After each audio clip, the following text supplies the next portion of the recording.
Stick it there.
Good morning, everyone. Welcome to the National Press Club. Our formal program will begin in just about 2 minutes, but before we get started, I wanted to quickly review some housekeeping items.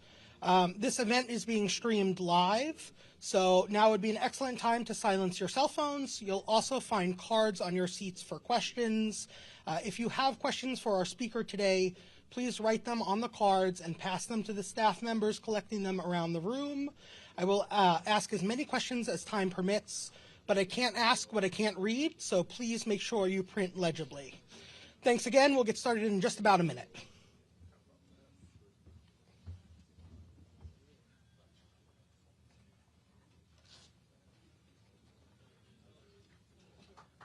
Thank you for that.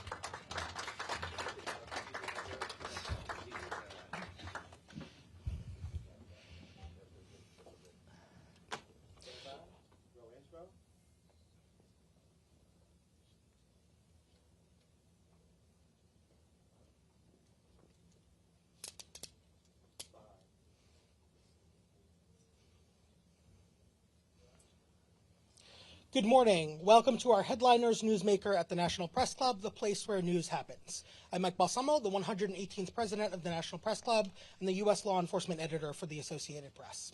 We're delighted to have with us today the mayor of Washington, D.C., the District of Columbia, Muriel Bowser.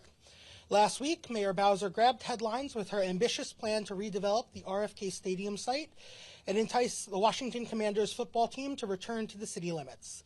The plan envisions an entertainment district, sports complex, shopping, housing, and a revitalized waterfront. Imagine the Super Bowl, Beyonce, even Taylor Swift, she said. World-class cities like ours, Mayor Bowser told the crowd, we do big things. Yet, President Trump, sitting just blocks away from Mayor Bowser's office, has said some not-so-nice things about the city in which she's led for the past decade. He's called it out for filth and decay, and during the campaign vowed to take over Washington, D.C. While that would require Congress to repeal what's known as the Home Rule law in existence since 1973, two members of Congress, Republican Senator Mike Lee of Utah and Republican Representative Andy Ogles of Tennessee, have introduced such a bill called Bringing Oversight to Washington and Safety to Every Resident, which, not so coincidentally, spells out Bowser. And earlier this week, the Washington Post reported that President Trump would issue an executive order to crack down on crime and homeless encampments in the city, perhaps his first salvo into a takeover attempt. Clearly, the city is in for a wild ride, but this is not Mayor Bowser's first rodeo.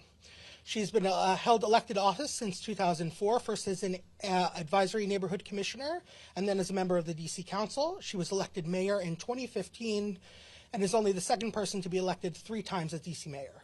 During her tenure, she's led the city through the COVID-19 pandemic, racial justice protests, and the events of January 6th. But she says her best job is just being a mom to her daughter, Miranda. Please join me in welcoming, giving a warm National Press Club welcome to Washington, D.C.'s Mayor, Muriel Bowser. Thank you. Thank you. Thank you for being here. My pleasure. Thanks for having me. I've been in this building a million times. I've not been in this room. In this room? Welcome to the... I take that back. I think I gave my first press conference after winning the primary in 2014, maybe in this room. In this room. Wow, that's awesome. Yeah. That's fantastic. Yeah, I did. Fun memories. So I wanted to start by talking a little bit about home rule. So D.C. has had home rule since 1973 and fought hard to win it.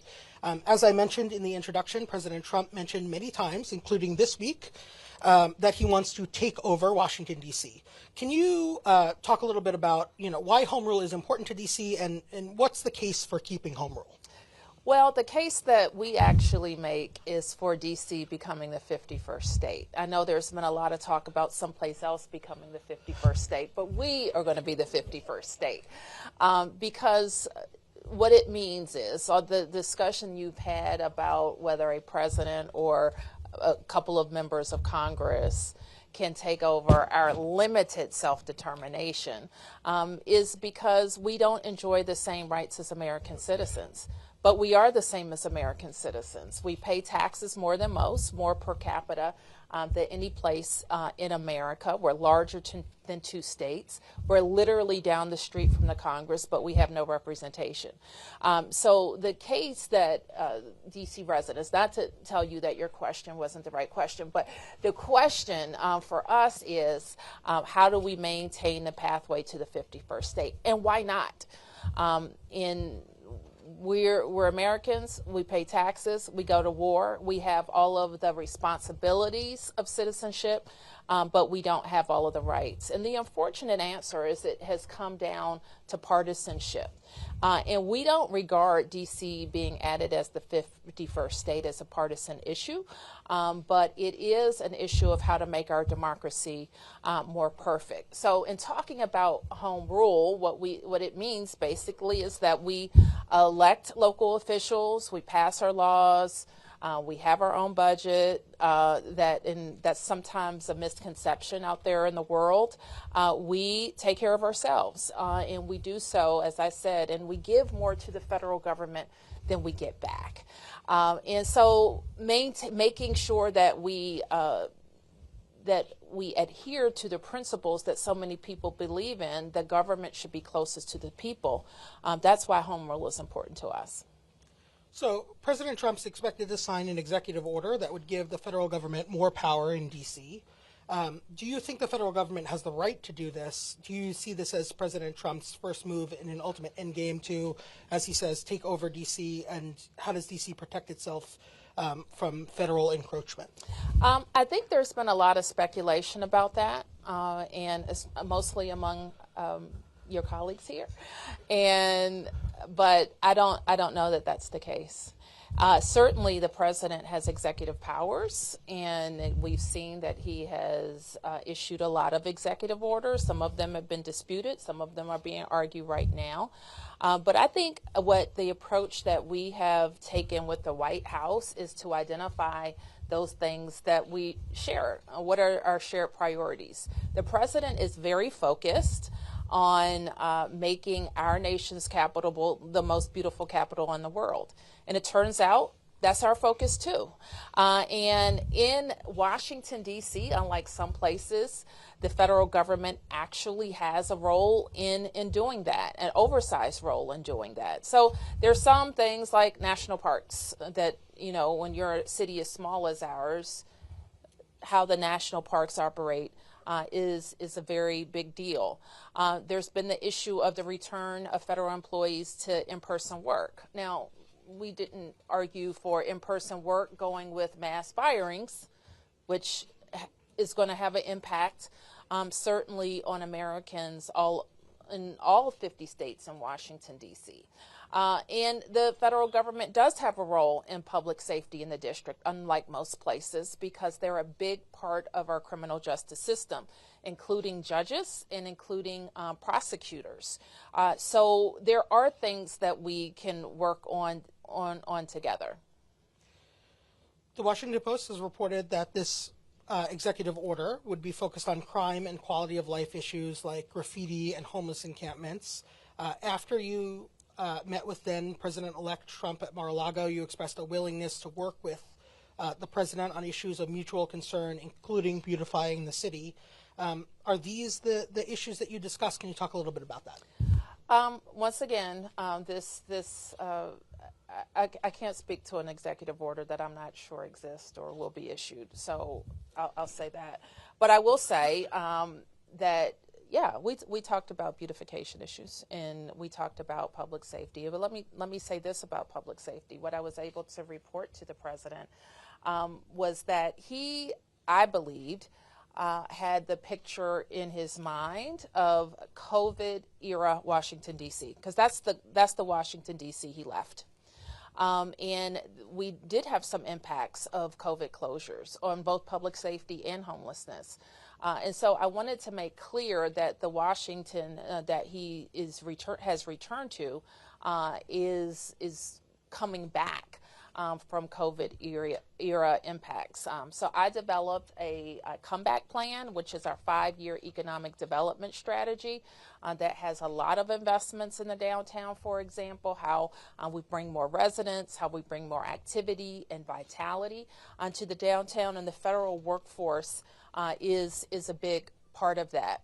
I've always believed that President Trump viewed Washington from the eyes of a developer, and that was kind of how we approached him in his first term. It turns out that he didn't get that involved in real estate, but I think they're more interested in that in this turn.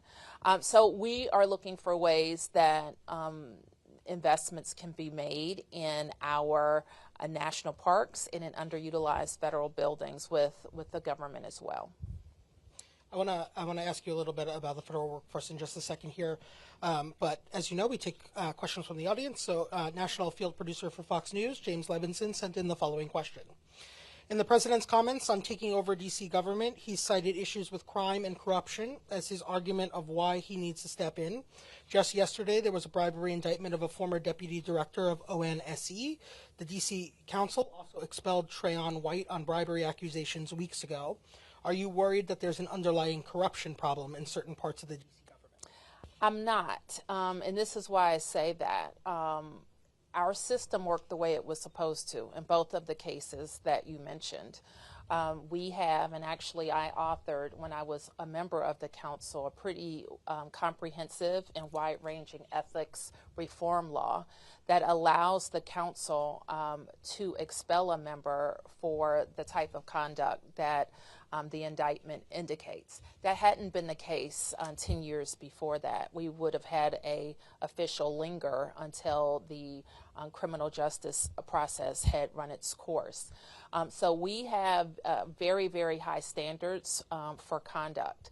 I am proud to lead a incredible workforce. This workforce has stood up for DC during COVID, during snowstorms. In January, we had 3 national special security events. 2 snowstorms. We had an inaugural ceremony that changed, I think, the Thursday before the Monday of the inauguration. And so all of these activities were supported by public servants. Our public servants, especially our police department, has also led to a historic decrease in crime that we experienced in 2024. The previous year had been a tough year for us, admittedly, and we worked very hard to change what I thought in some cases were COVID-era policies that went into effect that affected the very fragile balance of a public safety ecosystem in Washington. We worked with the council to really reset the laws, and in my view, we had to get a better focus on accountability for violent crime, and we've been able to do that. And we're seeing the impacts of that. So, but those are all our police officers that go to work every single day. Our teachers have been incredible. We just got our kind of the national report card scores, and we see DC public schools outpacing urban school districts around the country. And those are our teachers who are going in classrooms and really moving kids in reading and math. So we're proud of the work of our workforce.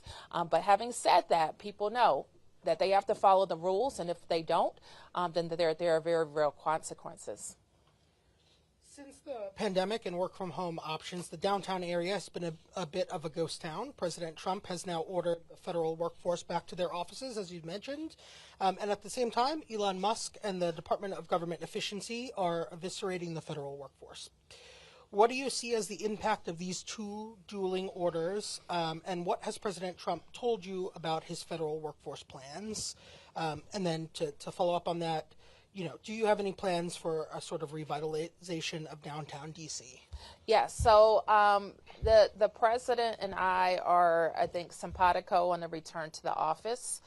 And the discussion that I have been having around the region, not just DC, is that we need to make the case for why these federal jobs and federal activity are best supported. The infrastructure here best supports that work.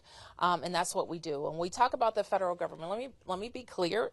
Not all federal workers are in Washington, D.C. They're all over the country. I think you've heard some of the stories even about national parks workers and CDC workers. And so these are federal workers all across the country. I think we have in this region close to 400,000 federal workers. Is that right? We have one. No, close to 600,000 federal workers. And about a third of those, or a little bit more than a third, are located in Washington, D.C. About 70,000 of them are D.C. residents of our 703,000 people. So it's a huge impact to have people's jobs affected. And so our really focus is on making sure we're being supportive of our residents and calling on the government to not use a chainsaw, but figure out which jobs we need and which jobs we don't. And that can be done in a orderly way and in a humane way. Let me just follow up on that question quickly with another question from the audience here. Associated Press reporter Ashraf Khalil sends in the following question. What do you expect the economic impact to be on the D.C. region for the, as you mentioned, thousands of federal workers who are losing their jobs right now in terms of things like unemployment rates, the job market, the healthcare marketplace, and when do you think that wave will hit the system, and are you prepared for it? Well, it's beginning to hit the system, and I expect probably next week to start talking to our community in a comprehensive way about what we see the impacts as. So far, I think what we've seen hit our unemployment system is expected when there is a change of administration, especially when it's a different party. So that's what we're seeing right now. But we know that over the next months, more and more people will be impacted. Now, the thing that we we'll need the White House and the President's cabinet is to work with all of us about how unemployment, with the separations that they're making, will work for government workers. I want to pivot. I want to ask a little bit about crime in D.C. The D.C. Police Union has said that the force is staffed at dangerously low levels, the lowest number, they say, in 50 years. When 3 police officers were shot last month, they pointed to this as a risk to an overburdened police force. What efforts are you taking to recruit more officers in Washington, D.C., and how do you ensure that violent crime doesn't rise if the police ranks continue to shrink? Well, we put enough officers on the street, but unfortunately we do it in a less ideal way. That's why if you're a budget wonk like I am, we have higher overtime numbers than is efficient. But we have to do that to make sure we have the shifts and the people on the street that we need. So we are, and as long as I've been mayor, have funded our department at a level that allows us to hire the maximum number of people at a given time. Like, I won't go into the kind of sordid history in the couple of years that we weren't able to hire, but with attrition and with a couple of years of disruption, you can see your numbers go down. Our plan is to get back to 4,000 officers. I believe our police chief believes that we need to be between 3,800 and 4,000 officers. Now, keep in mind that we're not just a city, we're a city, county, state, and we support the federal government in large-scale events. So our force per capita may be bigger than some cities of our size, but that's what we need. National Press Club member and writer for Bloomberg City Lab, Linda Poon, sends in this question. The top criminal prosecutor in the D.C. U.S. Attorney's Office just stepped down after refusing to follow a directive from the interim U.S. Attorney, Ed Martin.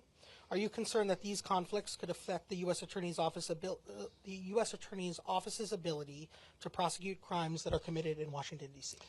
Well, I think that this is what, and this is a conversation I had with the president about, again, a U.S. attorney is not elected, not appointed by the mayor, not accountable to local officials or taxpayers. So that is a position that either comes from the president or the attorney general, that appointment.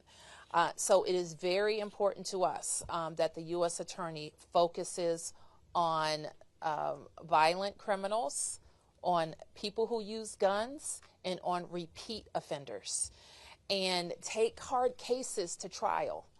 And sometimes we see out of prosecutors, if it's not a slam dunk, they don't want to proceed. But we need to send a strong message that if you use a gun in the district, that you're going to jail. And that we need to have prosecutors who share that sentiment. I want to just ask one more question about crime. So obviously violent crime in the District of Columbia has been down over the last few years, but homicide numbers, particularly this month in comparison, are slightly up. Are you concerned about that sort of rise in homicides in that same sort of vein as you're talking about prosecutions of violent crime? Well, anybody who analyzes crime doesn't use like a month as an indicator of a trend. And so we are concerned about any crime in any month and drive it down, but I don't know that I would suggest that was indicative of our efforts. What we saw last year was remarkable because of the really strategic work that our Chief of Police, Pamela Smith, has done. And one of the tools that she has used is a real-time crime center that we put in place down at police headquarters, and a partnership with the community to get more cameras feeding into this crime center so that we can both use it as a predictive tool, but also use it to make quick arrests and support better prosecutions. And so all of that together is helping. We have another idea that we're going to pitch to the president because we believe that camera system works to help us fight crime, especially when we're rebuilding the numbers of people we have as crime fighters. And we think that will be a very important project for downtown Washington. I want to ask a little bit about the RFK Stadium site. So you said last week you want the Washington Commanders to make the RFK Stadium site their new home. Why do you think that's the best use of that site, and what are you willing to do to entice them to relocate there? Are you talking about, tax breaks? Can you just expand on what you're thinking there? Sure. Well, it was longer than last week that I've said it. I've said it since, I've said it for a long time, since before I was mayor, I'm sure. And for people who are not familiar with this site, it is 177 acres. It's on the banks of the Anacostia River. It is the former home of the Washington football team. It currently has the former stadium, RFK, we haven't used, I think, in almost 10 years. So it is literally dilapidated and falling down. We've begun the demolition. But the rest of the site is asphalt parking lots. And so the district has had a lease with the federal government for RFK. I think that we got in 1988. The lease was going to expire, I think, 2038. So for us, for the city to really make an investment in that property, we had to have control of it for longer than the next 14 years. So we've been working to get control of it from the National Park Service so that we could make the investments in it. And we finally did that. And it happened at the end of December. So now we control it for the next 99 years. And we are either going to have a great development with an NFL stadium, or we're going to have a great development without an NFL stadium. Why we want the NFL to go there is because this is our team. And then, as you mentioned in your opening remarks, I believe that great cities have their sports teams, they have great entertainment, great arts and culture, wonderful restaurants, number one park system like us. And so all of those things we think can happen in our city. And it kind of gets a chuckle, but it's true that when the World Cup comes to the United States, we can't have the games in the nation's capital because we don't have a venue. And we could have NCAA, the Super Bowl, of course, and lots of entertainment events that bring revenue to the city. For us, hospitality and sports and entertainment are not just fun and games. They employ a lot of DC residents with good salaries and contribute to our bottom line. So we saw with Navy Yard and the wharf that redevelopment there led to increases in rent and housing prices. What will you do at the RFK Stadium site to keep that from happening while still creating what you've described as a world-class development? Well, what we've actually seen is when we build more housing, we have seen a less steep increase, like half the national average over the last 10 years in rent increases. And that is directly related to the amount of supply we put in the market for housing. We've created 36,000 new units, and we did it ahead of schedule. And because we've increased the supply, our rents have been blunted, and rent increases have been blunted almost half than the national average. But we see the kind of housing crisis as a big one for our nation that we have to confront. I'm leading a task force right now with the National League of Cities to talk about how cities can work with the federal government on these housing issues. But even from when I started, what it takes to build affordable housing, the cost of labor, the cost of materials, inflation have just exploded. And for cities to continue to be partners with the private sector, we're going to have to be innovative and have great federal partnerships. I want to ask this question from National Press Club member and freelance journalist Pat Host. What is the maximum seating capacity that you're willing to support at a new stadium at RFK? I think what we've seen, and I think there's some flexibility there. Certainly we want to have something that's going to be that works for the team and that works for our economics. And I think that the new stadiums are in the range of 60 to 70,000. I want to pivot a little bit to housing here for a second and follow up on something that you said. So you recently introduced the Rental Act of 2025 aimed at supporting existing affordable housing, creating more affordable housing and making it easier to evict people charged with violent crimes. Affordable housing has been a focus of your administration since you've taken office. Why did you take this up as a core issue for this city? And can you assess for us where things stand in terms of reaching your goals for housing in the district and what else still needs to happen? Sure. So we introduced the Rental Act, and I would kind of break it into two buckets. The first bucket is kind of rebalancing what I call our policy environment, similar to what I said about public safety. COVID caused a lot of changes to the law, changes that were meant to help during the period of time where people couldn't work or people were sick or businesses were closed. And some of those policies and operations have had a tail. And so we have to change the policies. We have to address the kind of operational issues that are keeping people and landlords and tenants from having the relationship that they had before COVID. And focusing on the fact that we won't have safe, affordable, and well-kept affordable housing if people aren't paying their rent. So we're addressing in one half of the bill like the 30% of people who we think are using the system to not pay their rent.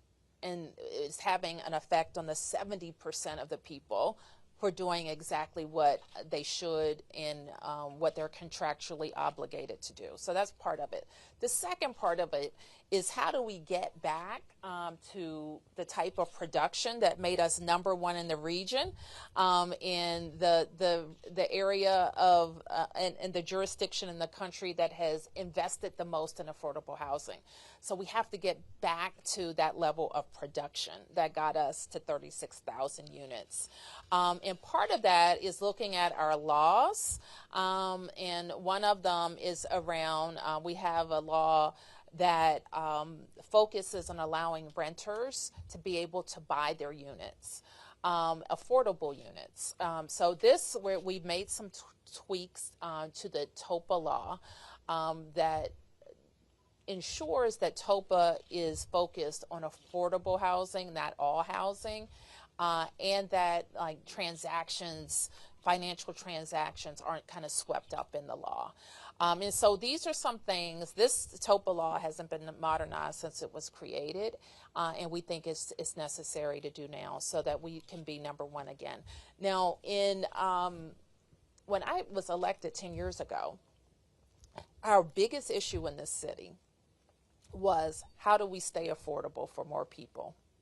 Because we are we do have a hot economy. People do want to live here. People are starting their businesses here. And the thing that I always remind people of, like even in this space of time, when the Census Bureau put out their most recent report, which was the fastest growing state in America? Washington, D.C. So people vote with their feet. So they're moving here, so we have more people who lived here than before the pandemic. Our schools came back faster. And so it is important that we continue to have this be a city that people choose to live, and affordability, housing affordability is like the #1 thing on their list. I want to ask you a little bit more about your partnership with the National League of Cities that you announced, a new advisory group, as you mentioned, America's Housing Comeback. Can you talk a little bit more about the aim of that group and then what prompted its formation? Well, part of it is, and I've done a task force with the League of Cities before, and the League of Cities is a bipartisan group, and it's made up of executive officials like me, but also members of legislators, appointed officials, and from cities and towns of all sizes. And so what I find really interesting is that no matter where you're from in America, there's some kind of housing issue in your town. And so having the league that has the staff and the resources to make our case to federal lawmakers is hugely important. So we can share, and we are using what we learned in our kind of 10-year investment to create 36,000 units to share, but we also want to learn from our counterparts across the nation about other ways that we can do affordable housing with, more, in a way that we're not spending as much per unit. So we have to work on that. We're learning from my co-chair. One of the co-chairs, for example, is from a university town. And what are we doing for university housing? We have a lot of great institutions here, and they need to remain competitive. And part of being competitive is how they do housing in a market like ours. So we're looking to work on that, and actually invite more universities to have their East Coast outposts be in Washington D.C. And so we see that Johns Hopkins recently opened, USC is. Made a big investment in D.C. In addition to our great universities. While family homelessness has decreased in the District of Columbia, the point-in-time count showed homelessness in D.C. rose 14% between 2023 and 2024. What specific efforts are you taking to combat that rise in homelessness, and is President Trump right that federal resources are needed to combat that rise? Federal resources can always help, and I think in point in time, it does fluctuate. We've seen it, and I have had in my tenure a huge focus on ending family homelessness. And we're very proud that a promise I made to close a notorious family homeless shelter that was in an old hospital would close, and we would open humane family shelter across the city, and we did. We opened 8 shelters that housed no more than 50 families, and we were able to decentralize the services for that families that allowed them to get into permanent housing. So we know that that system works. If we put people, while they're experiencing an emergency, in a smaller, better resourced, more humane environment, they can get it together and move on to permanent housing. So we've done that on the family side. We think we need a similar approach on the single side. Now, what can the federal government do? First of all, a lot of people that you see on the street and we have shelter. Unlike a lot of cities, we have shelter. So anybody that's on the street and has a shelter bed if they want it. And so we have invested in that system, and we want to continue to invest in that system to get off the street. Here's where the president, we don't think is right, is that the number of people on the street is not vast. It just isn't. Anytime you see in a city of our size, if there's a park or there's a place where a number of tents are, it is jolting. And it's a jolting to us, and we want people to get off the street. In the same period of time that you mentioned, we cut the number of encampments and the number of tents in the city by half. And so we know the types of processes that can work to do that. What doesn't usually work is kind of a mass just displacement of people, because guess what? They just go someplace else down the street. So part of what we do is try to work with people to get them in a place where they'll move to shelter or they'll move inside to housing. Otherwise, it's like a whack-a-mole. If we'll close it down here, and then we'll have the same issue down the street. So yes, we have to work with it urgently, but we also have to be smart so we're not just displacing or moving around a problem. Here's another place that the federal government can help with federal housing vouchers, especially for veterans. And we've had a program like this before, and with federal housing vouchers for veterans that come with services, we can almost get any veteran into housing. And I think that's in line with the administration's goals. I'm going to pivot a little bit and ask this question from a National Press Club member and National Journal editor, Kirk Bato. Are you concerned with sponsors or acts pulling out of World Pride, given the administration's position toward the LGBTQ community? And do you have any concerns about the Trump administration impacting World Pride? I am concerned about it because we have seen a sponsor pull out, and keep in mind that this is a global event. It happens in places around the world, and I think it would be helpful to have a statement of support for World Pride in the District of Columbia. And keep in mind, like I said, we're a world-class city. We have beautiful hotels and venues. Many of them, I'm sure, have probably already been booked. And if I can't believe that the president would want to send the message to people not to come to the nation's capital. Let me ask a little bit about Cedar Hill Hospital. So can you give us a status update on Cedar Hill and what's the timeline?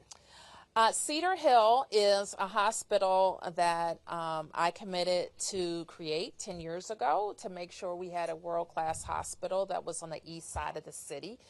For people who are not as familiar with DC, part of our city is divided by a river, the other part by Rock Creek Park. So you can kind of think of DC in three parts.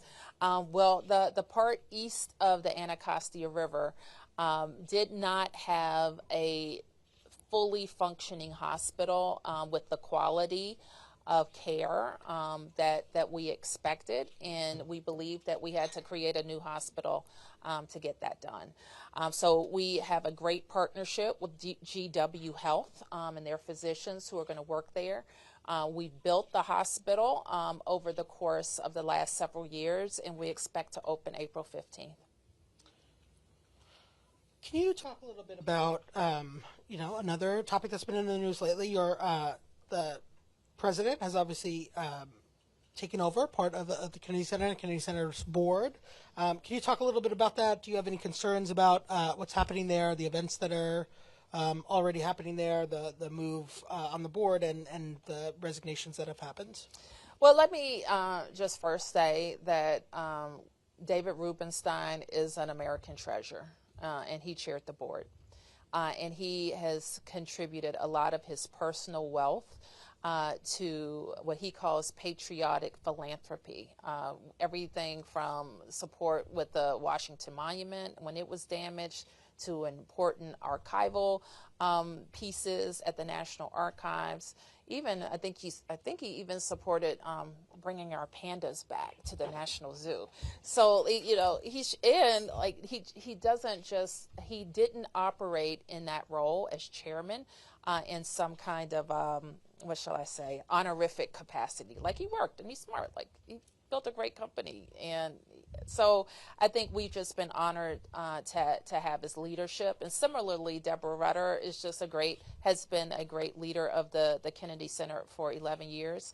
Now, it turns out that both of them had already announced that they would be moving on, but in a way that allowed for a smooth transition. So I don't know the current leadership. I was on the board call where Mr. Grinnell was appointed, so I will look forward to meeting him, and I hope the organization, like, they book out a couple of years in advance. So canceling shows is bad for the arts community. It's bad for our reputation in the arts community, in locally and around the world.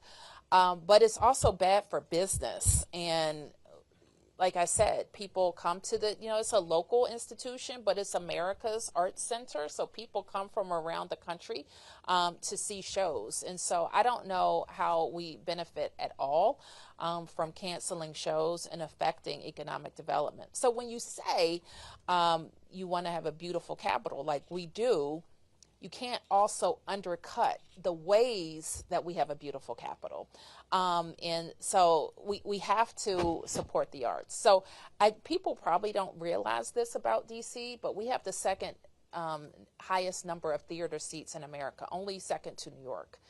So we have a very active art scene here where we have wonderful productions and wonderful productions that are for everyone. I want to ask a couple more local questions here. So one from the audience: the housing voucher system is deeply troubled. Support for new tenants is severely lacking, and landlords are taking financial advantage of this program. What is being done, or what will you do about it?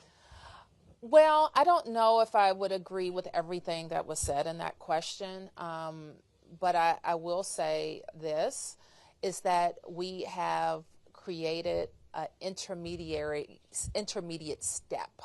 We had our council funded a couple years ago just a big number of vouchers. And our charge was to get them out and get them out quickly. And we worked on a program that we believe would work. But I think what we need is what we discovered, that is we can't take a person who was living on the street and just put them in a unit with, even with support, people are struggling. So we bought recently, and this is our strategy, to look across the city, but especially in places where we know we can get people to come inside. That is almost like dormitory housing, but it's shelter housing, but it is that step between being homeless and unhoused and maybe on the street and going into permanent housing. And so we believe that that's the strategy to work, a bridge housing, if you will. And that's how we want to use our vouchers. Let me ask another local question here. This one comes to us from National Press Club member and freelance journalist Pat Host. Ronnie Clark was killed on Christmas Eve in Northeast D.C. when a driver hit him and fled the scene on foot, leaving Clark trapped under the car. 2 months later, there have been no arrests by MPD. Clark died at the scene. Why hasn't there been more of an effort by your office in particular or MPD to get community help to bring this killer to justice? I will, let me look into that. I'll take that as a note to look into. Certainly, our police are very aggressive about investigating traffic incidents just as much as any other violent crime. So I'll need to be updated on that. Sure. And before I ask our final question here, let me take a moment to thank the Headliners team leader, Jen Judson, Headliners team member and past National Press Club president, Donna Linewant-Leger, and club executive director, Didier Saji. And finally, thank you to our audience. I hope you'll join us on Friday, March 28th for Career Day at the National Press Club. If you're looking for your next journalism or communications job, you'll have the opportunity to meet recruiters, get training, and update your headshot and more. It's also my honor to present our guest with the coveted National Press Club mug. Thank you. Thank you. I hope you use it all the time. We'll close with a final question here. Two, actually, final questions here, if you don't mind. You ask really fast. Yeah, so, yeah. We've been knocking through them here. We've got a lot of questions in. I'm very experienced at this.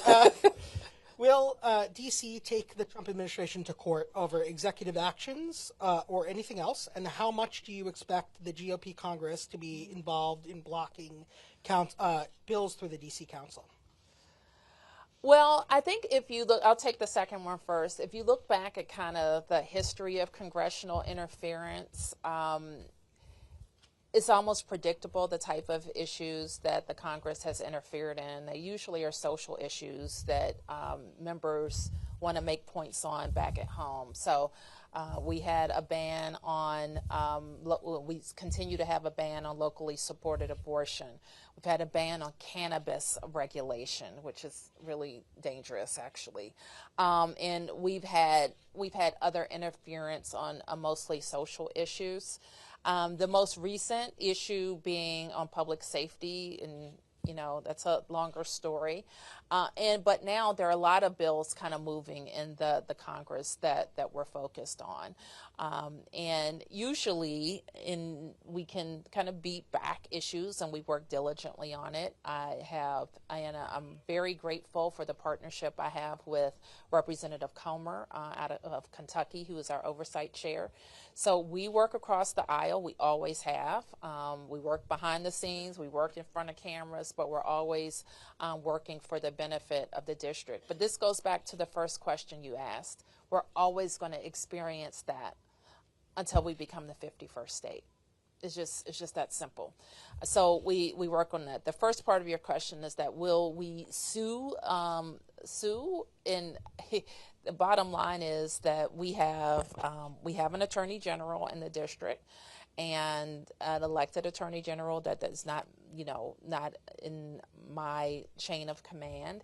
And we are always talking about making sure that the laws are applied as it affects the District of Columbia. So that's what I'll say about that. Mayor, thank you. Thank you for taking the time here. Thank you. Thank you.